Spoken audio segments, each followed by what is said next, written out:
Well, this is another. This one here is it's kind of funny, but it's something that I didn't know about. Uh, and this is called The Amazing Mr. Bill. Christ is the answer.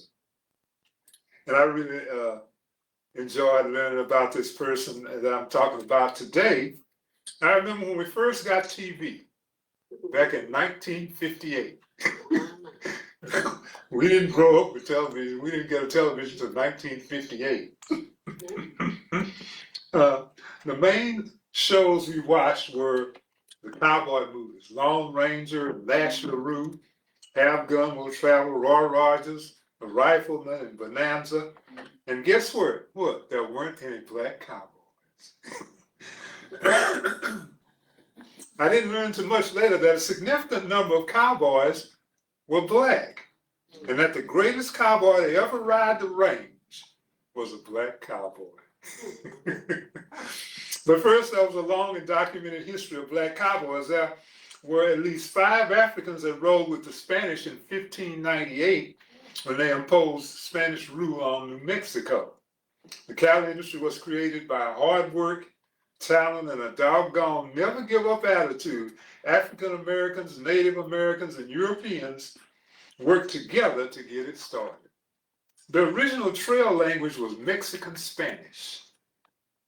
There were such words as lariat, morale, that was the feed bag, bustle, it was rope, chaps, and rodeo. The word for 10-gallon hat was sombrero gallionado. Cowboys were first called by the Spanish word vaqueros. Then came the English word drover, and finally cowhand. And how did the word cowboy come about? It said that whites wanted to show disrespect for black cowboys, so they called them cowboys. The great age of, not all of them are called cowboys. The great age of the cattle crew started in Texas after the Civil War, and there were 5 million free-roaming cattle that had to be corralled. They were just out there like buffaloes. Then the cow trade became very lucrative when beef jumped from $30 to $40 a head. Back then, that was a lot. Cowboys were needed so bad that race usually was not an issue. The cattle industry often even offered blacks equal wages, and one famous trail was the Goodnight Loving Trail.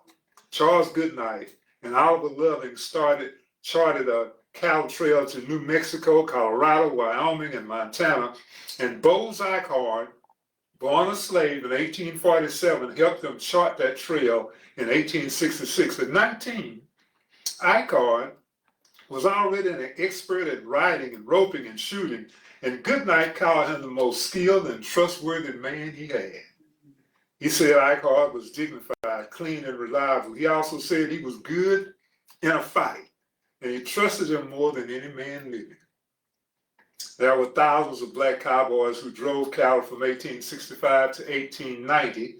It's estimated that there were 35,000 cowboys, and of that number, guess how many were black? 9,000. Even though Hollywood totally left us out, it was hard, tedious, dangerous, and lonely life. And although there was discrimination, it wasn't as much as in other types of work. So it wasn't as discriminated as other places. Trail life was hard. Many of these black cowboys were tough as rusty nails and mean as a bag of rattlesnakes. One was legendary cowhand Jess Rumley. His friends called him Flip, because they say when he hits you, you would flip. And that was black or white. And that was also Henrietta Williams Foster. She was a cowhand. They said a man raped her and she didn't go to the law. She killed him herself. Race discrimination showed up when wagon trains started coming. The appearance of white wives and daughters was a major cause. The larger and more established the community, the more segregation and discrimination. The main reason was fear that black men and women would get together. But today I would like to focus on the greatest cowboy that ever lived. You might have heard of him. Anybody ever heard of Bill Pickett? Yeah, I have. Bill Pickett, he was a mentor to cowboy movie stars Will Rogers and Tom Mix. Now, although Pickett was the greatest cowboy ever, Hollywood didn't even consider him, putting him in the movies. But Zach Miller owned the huge 101 ranch in Oklahoma. He said Pickett was the greatest sweat and dirt cowboy that ever lived. That was an understatement. Pickett was even better than that. Pickett was the man who invented the famous rodeo event of bulldogging. Of the 8 competitive events, it's the only one invented by an individual. You ride your horse behind a running steer, then you jump off and you grab the steer by the horns and you flip it. Pickett noticed a bulldog that jumped up and grabbed the steer by the lip with his teeth, and it made the 2,000-pound steer compliant. The steer just stood there. And that's why Bill Pickett's event is called bulldogging.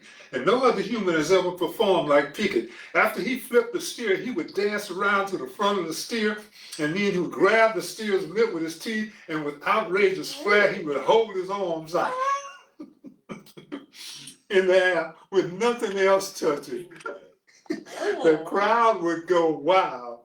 It was said that Pickett did it with such ease, he looked like a ballet dancer.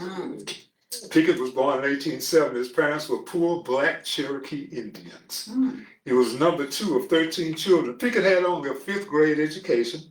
In 1890, he married Maggie Turner, and they had 9 children. In 1901, he joined the Miller Brothers' famous 101 Ranch Wild West show. He trained and had as his assistants Will Rogers and Tom Mix, the 2 guys who became famous cowboy movie stars. Pickett performed in Texas, Mexico, Argentina, Canada, and all over Europe, and Pickett even learned to speak a high grade of German. How big do you think Pickett was? Short. Yeah, he was only 5'7", 145 pounds.